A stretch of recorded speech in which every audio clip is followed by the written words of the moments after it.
The morning sun cast long shadows across Maple Ridge, Connecticut's pristine suburban streets, where every lawn was perfectly manicured and every house stood as a testament to middle-class success. Sarah Mitchell adjusted her designer sunglasses as she stepped out of her white BMW, the click of her heels echoing against the concrete driveway of her colonial-style home. "Mom, I can't find my soccer cleats." 8-year-old Emma's voice carried through the open front door. "Check the mudroom, sweetheart," Sarah called back, her voice carrying that practiced patience of a woman who had everything under control. She glanced at her Apple Watch. 8:47 a.m. The contractor should arrive any minute to paint the garage wall that had been an eyesore since the winter storm damage. Her neighbor, Patricia Hawkins, waved from across the street. "Getting some work done, Sarah?" "Just the garage wall. Found a contractor online with great reviews," Sarah replied, smoothing her blonde hair. "You know how I am about keeping property values up." Patricia nodded approvingly. "Smart thinking. Can't let the neighborhood standards slip." Sarah's phone buzzed with a text from her sister. "Still can't believe you're handling everything alone. Most single moms would have moved to a smaller place by now." Sarah's jaw tightened slightly. She'd worked hard to maintain this life after her divorce. The house, the car, Emma's private school. She deserved this comfort, this stability. She'd earned it through careful planning and smart decisions. A black pickup truck pulled into her driveway, its paint slightly faded, but well maintained. Sarah frowned slightly. She'd expected something more professional looking. "Hello, my Stop Racism family. Thank you for tuning in today. Before we dive deeper into the story, I want to hear from you. Where are you watching from? Drop your country and state in the comments below. Also, I'd love to know your thoughts. What did you think of the story so far? Let us know in the comments. We love reading them, and trust me, your words motivate us to keep making these videos. Let's make this video reach at least 50 comments. Your support means the world to us, and it drives us to create even more meaningful content for you. So don't forget to comment, share, and keep the positivity flowing. Sarah watched through her living room window as a tall black man stepped out of the truck, tool belt around his waist, paint cans in hand. Marcus Johnson moved with quiet confidence, surveying the damaged garage wall with professional assessment. His work clothes were clean but worn, speaking of honest labor and experience. "That's your contractor." Patricia had crossed the street, her voice carrying a note of concern. "Sarah, honey, are you sure about this? I mean, letting a stranger onto your property when you're here alone with Emma." Sarah's grip tightened on her coffee mug. "He has excellent reviews, Patricia. 5 stars across the board. Online reviews can be fake, you know? And with Emma here, ... Patricia's voice trailed off meaningfully.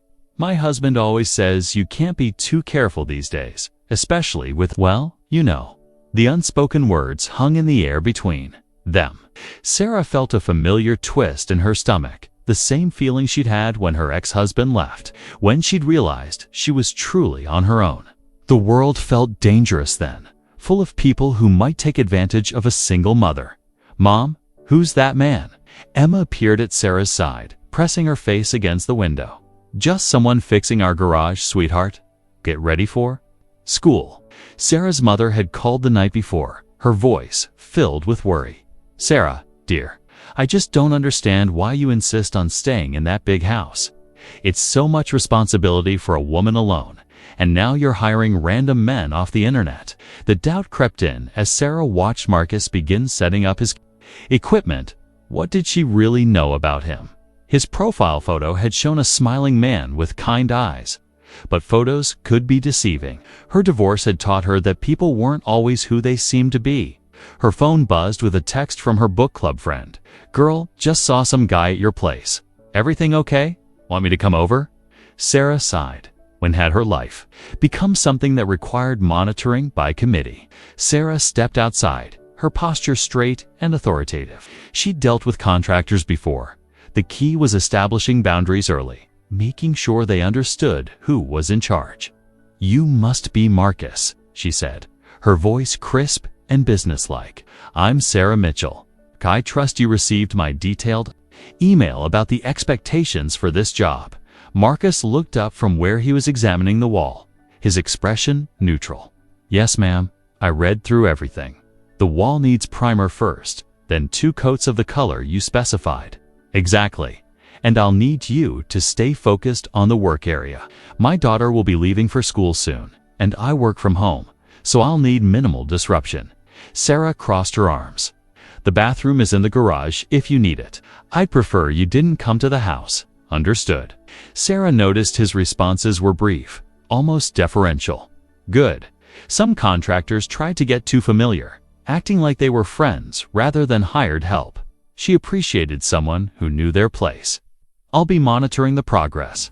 Throughout the day, this needs to be completed by 5 p.m. I have a dinner engagement. She paused, studying his face. You can do quality work in that time frame, right? I chose your service because of the reviews, but I've learned to manage expectations. Marcus nodded, already turning back to his prep work. Yes, ma'am. I'll have it done. Sarah felt a surge of satisfaction. This was how professional relationships should work: clear expectations, defined boundaries, mutual respect for roles. She wasn't being difficult. She was being smart. As she walked back toward the house, she caught sight of Mrs. Henderson from next door, watching from her kitchen window. Sarah waved, feeling confident in her handling of the situation. She'd learned the hard way that kindness could be mistaken for weakness, especially by service workers who might try to take advantage of a single mother. Better to start firm and maintain control. 3 hours later, Sarah stepped outside to check the progress. The morning sun had grown stronger, and Marcus had removed his outer shirt, working in a clean white t-shirt that revealed the lean muscles of someone who worked with his hands. How's it coming along? Sarah asked, maintaining her professional distance. Good, primer's dry. Starting the first coat now. Marcus wiped sweat from his forehead. Should be ready for the second coat in about 2 hours. Sarah nodded, then noticed Emma's soccer ball near the work area. Emma, she called toward the house. Come get your ball before it gets paint on it. As Emma ran over, she tripped on a loose stone, stumbling toward the wet paint. Marcus moved quickly, catching her before she could fall into his work. Whoa there, little lady. Almost had a colorful accident, he said gently, steadying Emma with paint-free hands. Thank you, Emma said, looking up at him with curiosity. I'm Emma. What's your name? Marcus. Nice to meet you, Emma. Sarah's protective instincts flared.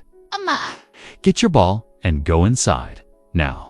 The sharpness in her voice made Emma's face fall. But Mom, I was just inside. Now? As Emma trudged toward the house, Sarah turned to Marcus, her expression stern. I appreciate you catching her, but in the future, please don't interact with my daughter. I'm sure you understand. Marcus straightened, his expression shifting. Ma'am, I was just making sure she didn't get hurt. I understand that, but I have rules about ... Sarah paused, realizing how her words might sound. About strangers and my daughter. Nothing personal. Nothing personal. Marcus repeated quietly, a note of something disappointment. Hurt. In his voice. That's right. Just professional boundaries. Marcus nodded slowly, turning back to his work. Yes, ma'am. Professional boundaries. As Sarah walked back to the house, she caught a glimpse of Emma watching from the window, her face pressed against the glass. For a moment, Sarah felt a pang of something guilt, but she pushed it aside. She was protecting her daughter. That was what good mothers did. Sarah sat at her kitchen table, laptop open, trying to focus on work emails. But her eyes kept drifting to the window where Marcus continued painting, his movements steady and methodical. The interaction from earlier played on repeat in her mind. Nothing personal, she'd said. But even as she'd spoken the words, something had felt wrong about them. Her phone rang. Her sister Jennifer calling from Seattle. Hey Jen. Hi, how's the house project going? You sounded stressed about it yesterday. Sarah glanced toward the window. Fine. The contractor is ... professional. That's good. You were so worried about having a stranger there. What was that about again? Sarah struggled to put her feelings into words. You know how it is. I'm alone with Emma, and you can't. Be too careful. Careful about what, specifically? The question hung in the air. Sarah found herself unable to articulate an answer that didn't sound ... wrong. I don't know him. Jen, and Emma's so trusting. She was trying to talk to him earlier, and I had to step in. Was he inappropriate with her? No, not inappropriate. He caught her when she almost fell into the paint. But still ... Still what? Sarah felt a knot forming in her stomach. I don't know. Maybe I overreacted. She watched Marcus carefully clean his brushes. Noticed how he'd placed a drop cloth under every surface. How he'd been meticulous about not tracking paint onto her driveway. The work was progressing beautifully, better than she'd expected. Sarah, you still there? Yeah, I'm here. You know what Dad always said? Judge people by their actions, not your assumptions. After hanging up, Sarah continued watching Marcus's work. He moved with quiet dignity, taking pride in his craft. When had she started assuming the worst about people? When had protecting Emma become about pushing away anyone who didn't look like them? Sarah was refilling her coffee when she heard voices outside. Through the window, she saw Marcus talking to Mrs. Chen, their elderly neighbor from 2 houses down. The older woman was gesturing animatedly, pointing toward her own house. Curious, Sarah stepped onto her porch. "Oh, Sarah," Mrs. Chen called out. "This wonderful young man is helping me with my gutters. They've been leaking for weeks, and I couldn't afford to hire someone." Sarah watched as Marcus climbed down from Mrs. Chen's ladder, his hands muddy from clearing debris. "I told him he didn't need to do this during his lunch break," Mrs. Chen continued, "but he insisted. Said it would only take a few minutes." "No problem at all, Mrs. Chen," Marcus said, wiping his hands on an old rag. "Can't have you dealing with water damage. How much do I owe you?" Mrs. Chen reached for her purse. "Nothing at all. Just being neighborly." Sarah felt something shift inside her chest. She watched Marcus return to his work on her garage, his movements unchanged despite the extra effort he'd just put in. "Marcus," she called out, surprising herself. He looked up. "Yes, ma'am? Would you like some water? It's getting hot out here." "That would be nice. Thank you." Sarah returned with a cold bottle of water and a plate of the cookies Emma had helped her bake the night before. "Thank you," Marcus said, accepting both with a genuine smile. "These look homemade." Emma helped. She loves to bake. She seems like a sweet kid. Smart too.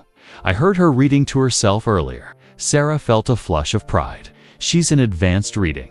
Wants to be a veterinarian when she grows up. That's wonderful. We need more people who care about helping others. The simple sincerity in his voice made Sarah look at him differently.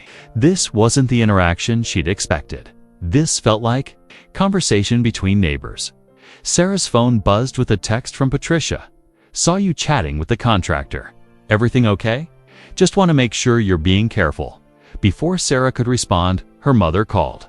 "Sarah, dear, I drove by and saw you talking to that man on your porch. Are you sure that's wise?"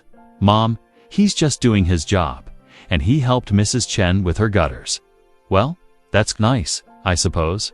But sweetheart, you have to think about appearances. What will people think? What will people think about what?" Her mother's voice grew cautious.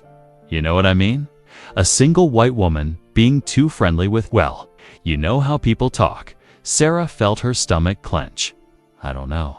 What are you saying?" "I'm saying you need to be careful about the message you're sending.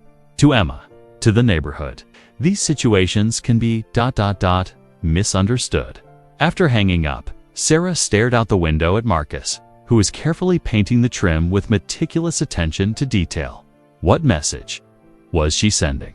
That she could have a normal conversation with someone doing work on her house. Her book club group chat was buzzing with messages. "Saw him at your place this morning. Cute. But be careful, girl. Hope you're not getting too friendly. You know how these things can go. Maybe have someone come over while he's there. Just to be safe." Sarah set her phone down, frustrated. Safe from what? From a man who'd spent his lunch break helping an elderly neighbor. From someone who'd prevented her daughter from getting hurt. She looked at Marcus again, watching him work with quiet professionalism. He hadn't done anything wrong. If anything, he'd gone above and beyond. But everyone around her was acting like Simply treating him with basic human decency was somehow dangerous or inappropriate. When had kindness become something to be suspicious of? As the afternoon wore on, Sarah found herself stepping outside more frequently, ostensibly to check the progress, but really to observe Marcus more carefully. He worked with a quiet concentration that reminded her of her father, who'd taken similar pride in his craftsmanship. "The color looks perfect," Sarah said, approaching as he finished the final section. "Thank you. I think it'll really complement the house once it's fully dry." They stood in comfortable silence for a moment, both admiring the work. "Marcus," Sarah said, her voice quieter than usual, "can I ask you something? Course. Why do you do extra work? Like helping Mrs. Chen today?" Marcus set down his brush and looked at her thoughtfully. "My grandmother raised me to believe that we're all connected. That helping others isn't about what they can do for you. It's about what kind of person you choose to be." Sarah felt something loosen in her chest. "That's beautiful." She used to say that kindness is free, but it's the most valuable thing you can give someone.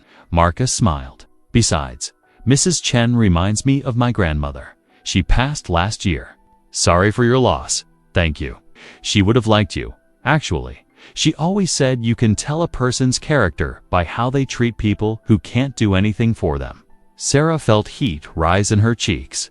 "Earlier, when I set those boundaries about Emma, you were protecting your daughter. I respect that. But the way I said it," Marcus studied her face. "Can I be honest with you, Sarah?" She nodded. "I could hear the fear in your voice, and I understand it. But I want you to know that I would never hurt a child. Any child. Not who I am." Sarah felt tears prick her eyes. "I know that now. I don't know why I was so scared. Yes, and I'm sorry." Marcus's expression softened. "We all get scared sometimes. The important thing is what we do with that fear." The next morning, Sarah was startled awake by frantic knocking on her door. She grabbed her robe and rushed downstairs to find Mrs. Chen standing on her porch in tears. "Sarah, I'm so sorry to bother you, but I don't know what to do. The police are at my house, and they're saying Marcus stole my jewelry." Sarah's blood ran cold. "What? My neighbor called them? Said she saw him coming out of my house yesterday with something in his hands." "But Sarah, he was just helping me with the gutters. I gave him my spare key to check for leaks inside." Sarah's mind raced. She could see the police cars from her window, their red and blue lights flashing in the early morning darkness. "Mrs. Chen, where's Marcus now? They took him. They wouldn't listen when I tried to explain." The elderly woman's voice shook. "Sarah, he's a good man. You saw how he helped me. Would you? Would you tell them what you saw?"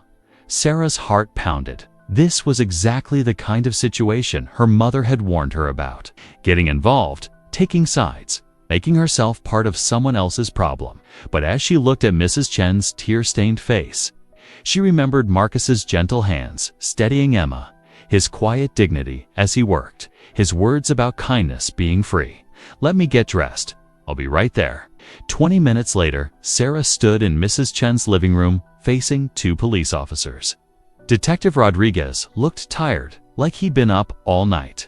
"Mrs. Mitchell, Mrs. Chen says you witnessed the interaction between her and the suspect yesterday. His name is Marcus Johnson, and he's not